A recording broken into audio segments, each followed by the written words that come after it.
الحمدللہ نحمدہ نصلی علی رسولہ الکریم اما بعد فاعوذ باللہ من الشیطان الرجیم بسم اللہ الرحمن الرحیم۔ محترم ناظرین السلام علیکم ورحمۃ اللہ وبرکاتہ۔ استغفار و توبہ جن کے ذریعے اللہ تعالیٰ سے رزق طلب کیا جاتا ہے، ان میں سے ایک اہم سبب اللہ تعالیٰ کے حضور استغفار و توبہ کرنا ہے۔ اس بارے میں توفیق الہی سے عنوانات کے تحت دو عنوانات کے تحت ذیل میں گفتگو جاری ہے۔ محترم ناظرین، آج ہر بندے کو رزق کا مسئلہ دوچار ہے۔ ہر بندہ جو ہے وہ رزق کے مسئلے سے دوچار ہے، لیکن جو اس کا حل ہے، جس طریقے سے رزق ملے گا اس طریقے کی طرف نہیں آتے، شارٹ کٹ ڈھونڈتے ہیں، جاتے ہیں کسی لوگوں کے پاس جو یہ ننگ دڑنگ بیٹھے ہوتے ہیں، جن کو دین کی بھی سمجھ نہیں، ان کو جا کے کہتے ہیں جی میرا رزق کسی نے بند کر دیا۔ بھائی، بند کرنے والی رزق اللہ کی ذات ہے اور کھولنے والی بھی اللہ کی ذات ہے۔ اللہ سے زیادہ کوئی طاقتور نہیں ہے۔ اللہ ہی ہے جو رزق دیتا ہے، اللہ ہی ہے جس کا رزق چاہے کم کر دے، جس کا چاہے زیادہ کر دے، اور کسی کے ہاتھ میں کوئی چیز نہیں ہے کہ آپ کا رزق بند کر سکے۔ اپنے اس وہم و گمان کو دور کر دیں۔ جو بندہ رزق کی فراگی چاہتا ہو وہ زیادہ سے زیادہ اللہ کے ہاں توبہ استغفار کرے، استغفار پڑھتا رہے، انشاءاللہ اس کی رزق کی کمی جو ہے وہ دور ہو جائے گی۔ حقیقت میں استغفار و توبہ کے رزق کا سبب ہونے کے دلائل ہیں۔ یعنی استغفار جو بندہ کرتا ہے اس کو رزق دیا جاتا ہے۔ جتنا زیادہ استغفار کرے گا اس کی رزق کی پریشانی دور ہو جائے گی۔ یہاں آگے بڑھنے سے پہلے محترم ناظرین، میں آپ سے ایک گزارش کرنا چاہوں گا۔ ہمارے ہاں دن کے ٹائم میں ایک دسترخوان چلایا جاتا ہے جو کہ فری آف کاسٹ، بلا معاوضہ کوئی بھی اس میں کھانا کھا سکتا ہے۔ ہمارے آقا صلی اللہ علیہ وآلہ وسلم کا فرمان ہے کہ سلام کو عام کرو، یعنی سب کو سلام کرو، کوئی جاننے والا ہو یا نہ جاننے والا ہو، سب کو سلام کرو اور لوگوں کو کھانا کھلاؤ، سلامتی کے ساتھ جنت میں داخل ہو جاؤ گے۔ اور اگر آپ رزق کی زیادتی چاہتے ہیں، رزق کی فراوانی چاہتے ہیں، تو لوگوں کو کھانا کھلانا شروع کر دیں، آپ کا رزق جو ہے وہ بہت زیادہ بڑھ جائے گا۔ تو جو ہمارے بہن بھائی ملک میں یا ملک سے باہر رہتے ہیں، مثلا امریکہ، کینیڈا، برطانیہ، خلیجی ریاستوں میں، یورپی ممالک میں، اور جہاں جہاں بھی رہتے ہیں، سب سے گزارش کروں گا کہ آپ بھی اس کار خیر میں اپنا حصہ ضرور ڈالیں، تاکہ یہ آپ کے تعاون سے اور اللہ کے کرم سے ہمیشہ چلتا رہنا چاہیے۔ آپ اپنی مہینے کی ایک ترتیب بنا لیں، مہینے کی سیلری میں سے یا کاروبار میں سے کوئی 5% یا 10% نکال کے اللہ کے راستے پہ خرچ کیا کریں۔ یاد رکھیں، جو آپ نے اللہ کے راستے پہ خرچ کیا، اللہ سبحانہ و تعالیٰ دنیا میں بھی اس کو کئی 100 گنا بڑھا کر واپس کر دیتے ہیں، اور وہ آخرت کا ذخیرہ بن جاتا ہے۔ جو آپ نے اللہ کے راستے پہ خرچ کر دیا وہ آخرت کا ذخیرہ بن گیا، اور دنیا میں بھی کئی 100 گنا زیادہ اللہ تعالیٰ سبحانہ و تعالیٰ اس کو بڑھا کر واپس کر دیتے ہیں۔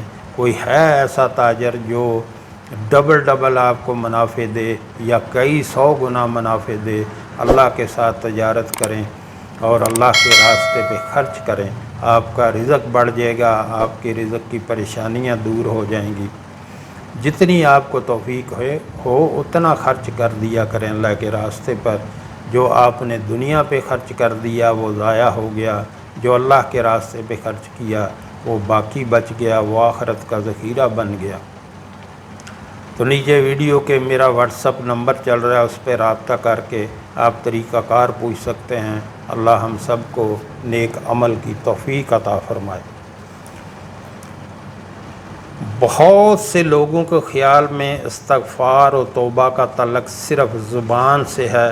اس کا دعویٰ کرنے والے کتنے ہی لوگ ایسے ہیں جو زبان سے تو کہتے ہیں استغفر اللہ و اتوب الیہ، میں اللہ تعالیٰ سے اپنے گناہوں کی معافی کا سوال کرتا ہوں اور اپنی سیاہ کاریوں سے تائب ہوتا ہوں، لیکن ان الفاظ کا اثر نہ تو اس کے دل پر ہوتا ہے اور نہ ہی اس کے اعمال پر ہوتا دکھائی دیتا ہے۔ یعنی صرف زبان سے کہہ دینے سے وہ بات نہیں بنتی۔ استغفار کا مطلب ہے اپنی کوتاہیوں، اپنے گناہوں سے توبہ کرنا اور آگے اس میں نہ جانا، ان کا خیال رکھنا۔ علامہ راغب اصفہانی لکھتے ہیں کہ شریعت میں توبہ کا مطلب گناہ کو اس کی باقیات کی وجہ سے چھوڑنا، اپنی غلطی پر نادم ہونا، یعنی گناہ کو چھوڑ دینا، یہ توبہ ہے۔ صرف زبان سے توبہ نہیں کرتے رہنا چاہیے، اپنی اس گناہ کو بھی چھوڑنا چاہیے جس پہ آپ نے توبہ کی، اور آئندہ نہ کرنے کا عزم کرنا، یعنی آئندہ اللہ سے وعدہ کرنا کہ آئندہ میں ایسا گناہ نہیں کروں گا، اور جن اعمال کی تلافی ان کے دوبارہ ادا کرنے سے ہو سکے اس کے لیے بقدر استطاعت کوشش کرتے رہنا۔ اور جب یہ چاروں باتیں جمع ہو جائیں تو توبہ کی شرائط پوری ہو گئیں۔ علامہ راغب اصفہانی استغفار کے متعلق رقم تراز ہیں۔ استغفار قول و فعل دونوں سے گناہوں کی معافی طلب کرنے کا نام ہے۔ اللہ تعالیٰ کا ارشاد گرامی ہے وَاسْتَغْفِرُوا رَبَّكُمْ إِنَّهُ كَانَ غَفَّارًا، تم اپنے رب سے گناہوں کی معافی طلب کرو، وہ گناہوں کو بہت زیادہ معاف کرنے والا ہے۔ تو محترم ناظرین، جب گناہوں کی معافی طلب کریں اپنے رب سے اور وہ اس گناہ کو پھر چھوڑ دیں، اس کی طرف بالکل بھی نہ جائیں، یہ ہے سچی توبہ۔ اس ارشاد میں صرف زبان ہی سے گناہوں کی معافی طلب کرنے کا حکم نہیں دیا گیا، بلکہ زبان اور عمل دونوں کے ساتھ معافی طلب کرنے کا حکم دیا ہے۔ یعنی زبان سے آپ معافی مانگیں اور فعل سے اس گناہ کی طرف نہیں جانا جس سے آپ معافی مانگ رہے ہیں۔ عمل کے بغیر فقط زبان سے گناہوں کی معافی طلب کرنا بہت بڑے جھوٹوں کا شیوا ہے کہ زبان سے تو کہنا اللہ مجھے معاف کر دے، لیکن وہ گناہ نہ چھوڑنا، یہ استغفار نہیں ہے، یہ توبہ نہیں ہے اس گناہ سے۔ امام نووی نے قلم بند کیا ہے۔ علماء نے کہا کہ ہر گناہ سے توبہ کرنا واجب ہے۔ اگر گناہ کا تعلق صرف بندے اور اللہ تعالیٰ کے درمیان ہو، کسی اور آدمی سے اس کا تعلق نہ ہو، تو اس گناہ سے توبہ کے لیے حسب ذیل شرائط ہیں۔ اس گناہ کو چھوڑ دینا، یعنی نمبر 1 اس گناہ کو چھوڑ دینا، یہ توبہ ہے۔ یہ نہیں ہو کہ آپ وہ گناہ بھی نہ چھوڑیں اور زبان سے جو ہے اللہ تعالیٰ سے معافی مانگتے رہیں اور گناہ سے توبہ کرتے رہیں، یہ جھوٹوں کا کام ہے، جھوٹوں کا عمل ہے، ایسے بالکل وہ توبہ نہیں ہے آپ کی۔ اور نمبر 3 اس بات کا عزم کرے کہ آئندہ اس کا ارتکاب نہیں کرے گا، یعنی اس بات کا پختہ ارادہ کرے، اس بات کا پورا پکا عزم کرے کہ آئندہ میں یہ گناہ نہیں کروں گا، اور اس سے سچی توبہ یہی ہے کہ اس کے اللہ کے ساتھ اپنا پورا عزم کرے، پکا وعدہ کرے کہ میرے رب مجھ سے یہ جو گناہ ہو گیا ہے میں اس سے توبہ کرتا ہوں اور آئندہ میں اس گناہ کو نہیں کروں گا۔ یہ ہے سچی توبہ اور استغفار۔ اگر ان تین شرائط میں سے کوئی ایک شرط بھی مفقود ہو گئی تو اس کی توبہ درست نہیں ہے، یعنی زبان سے تو توبہ کرتا رہے لیکن عمل سے، فعل سے اسی گناہ میں مبتلا رہے، یہ توبہ نہیں ہے۔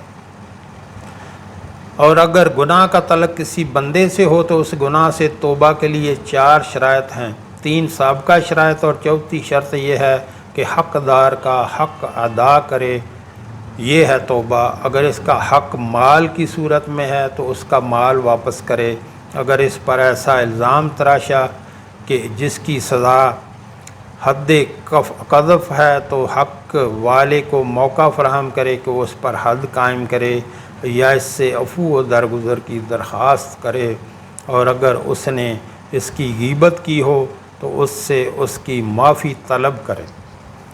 تو محترم ناظرین، توبہ اور استغفار کے معنی آپ کو سمجھ آگے ہوں گے کہ جب آپ سے کوئی گناہ ہو جائے تو آپ اس سے اللہ سبحانہ و تعالیٰ کے ہاں معافی طلب کریں اور استغفار کریں اور اس گناہ کو چھوڑنے کا اللہ کے ساتھ وعدہ کریں اور اس گناہ کی طرف پھر دوبارہ نہ جائیں۔ اور اگر کسی انسان کے ساتھ آپ کے ساتھ کسی کو مارا ہے تو اس کو کہیں کہ مجھے مارے، نہیں مارتا تو اس کو کہیں مجھے معاف کرے، اگر کسی کا حق ہے تو اس کا حق ادا کریں۔ یہ ہے اصلی توبہ اور استغفار۔ زبان سے خالی استغفار پڑھنے سے کچھ نہیں ہوتا، اس فعل کو، اس عمل کو چھوڑیں جس کی آپ توبہ کر رہے ہیں۔ جو ہم نے پڑھا، جو ہم نے سنا، اللہ ہمیں اس پر عمل کی توفیق عطا فرمائے۔ وآخر دعوانا الحمدللہ رب العالمین۔